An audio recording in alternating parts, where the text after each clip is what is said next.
of the report of the Ethics Committee chaired by Senator Neda and of other contributions that have been made, including the very, very insightful summary by the Senate leader. I thought, because you have encouraged us, sir, regardless of what my dad said, that you have no friend, I think you have friends. It would be dangerous for you to lead yourself to the conclusion that you don't have friends. How can you preside over affairs of enemies or people you don't trust? That trust line between the leadership and the followership must be serviced. But it can be brought under test in moments like this. My advice is that the quality of a leader is tested when you are under severe provocation, how you manage it, which is why I appreciate the way you have even admitted to more complaints as if nothing had gone wrong. Sometimes in leadership we face those temptations. I thought I should share with my very good friend and sister and also our in-law my experience on the floor of this Senate. I went on China television, in my opinion, to defend the Senate. When we were being accused of spending money here and there, I said, no, I bought my own furniture, etc. A distinguished senator said I had breached his privileges. On that occasion, some people spoke in my favor. But there were few who insisted that what I said was in bad taste. I asked myself there and then, who will cast the first stone that he has never lied? Sorry, he has never erred, if I have actually erred. But on this occasion, my intention was to defend the institution. And yet, some members felt offended. I have been a governor for 8 years. I was re-elected. I didn't do a receipt. I chairman the governing party for 2 years. I was removed. I didn't go to court. So once I noticed that there were some senators who felt that my comment was embarrassing to them, for me, it is a mark of strength to admit that that not being my intention, that I apologize to those who felt offended by my comment, even as my intention was very noble and clear as far as I was concerned. I think that to apologize is not to belittle yourself. And even the Holy Bible says, and this is where I want to appeal to those who have taken very strong stand, that any sin we commit, once we admit to the fact of our failing, of committing, of breaching any of the 10 commandments of God, that if we apologize to God and confess that we will not do so again, we can still see the kingdom of God. I think it is based on this logic that the committee created a window. And I also know that on the previous occasion, that sort of window, even though not stated, was exploited for a former chief whip. So I don't want to go into the merits because there is nothing new to be said. I just want to appeal to distinguished Senator Mrs. Uduaghan that everyone that has spoken cannot possibly be coward or foolish. Truth of the matter is, the rules are binding. They are enforceable.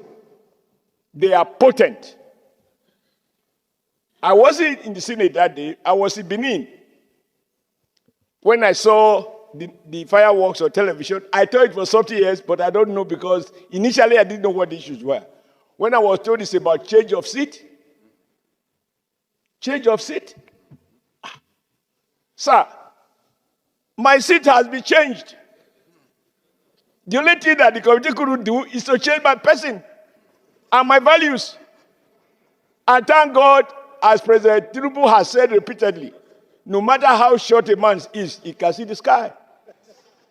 So my seat will change, but my views have not changed about anything that I want to speak on. I think that is the beauty of democracy. This is meant to appeal to Senator Natasha, who you had caused as revealed by the leader of the House, that you even address her as princess of the Senate.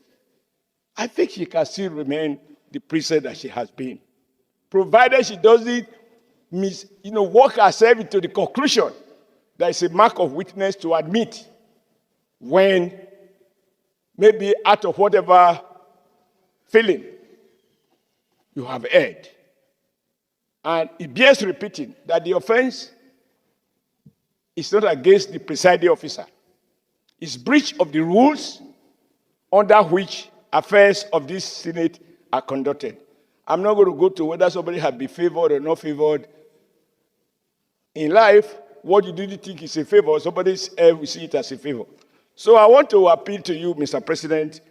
It's not an easy thing to sit there and issues of change of seat. That's what I want to comment on. Issues of change of seat degenerated to the kind of fireworks that we saw on television.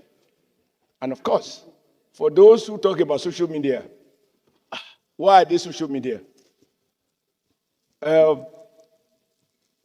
That is the way it works. So I conclude, sir. I thank you for allowing me to speak, and I apologize to the Senate leader that I'm speaking after he had spoken. But this is the time you had acknowledged me to speak. I think that the committee, if you follow the sequence, issues of discrimination cannot be proven. It is actually the opposite. That under your leadership, distinguished Senator Mrs. Uduaghan can claim victimization based on facts. And I urge her to reflect deeply about tomorrow, because she can do nothing about yesterday, but she can mend by recognizing that to apologize for what you have found to be wrong is not a mark of weakness. And to our colleagues, I think rebuilding our collective image is necessary. I had occasion to say that once you have been stripped naked in the market, how much more can you cover, since everybody has seen it? But then I also then asked myself subsequently, because you were stripped naked in the market, should you continue to walk naked all over the country? The moment you realize you have been naked, we are told that when a madman realizes that she's naked, if you begin to wear clothes, then you know it's regaining sanity. It is not a mark of weakness. So I don't want to be on the side of peace. And I don't want all of us to be hawks. In this case, we need some doves to, temper the general feeling in the Senate. I don't think there's any division. No one has questioned the facts as they are, and facts are stubborn. You can wrestle with the fact, you can wrestle with the truth, but you can't defeat the truth.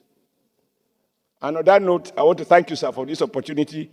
And I believe my sister has held all those who have spoken. And I'm sure she knows she has a lot of friends among those who have spoken. And they cannot all be wrong. Thank you, Mr. President, for your patience, and thank you for your leadership. A chance to speak. Dear Senate President, may I be given a chance to speak?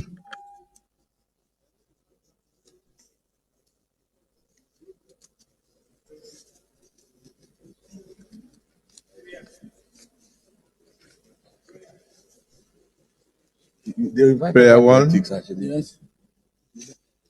That the Senate do suspend Senator Natasha Akpoti-Uduaghan for 6 months for a total violation of the Senate Standing Rules 2023 as amended, for bringing the presiding officer and the entire Nigerian Senate in general to public opprobrium. Those in support of prayer one say aye. Aye. Those against say nay. I'd put the question. Those in support of prayer one say aye. Those against say nay. The ayes have it. This injustice will not be sustained. The pursuit for justice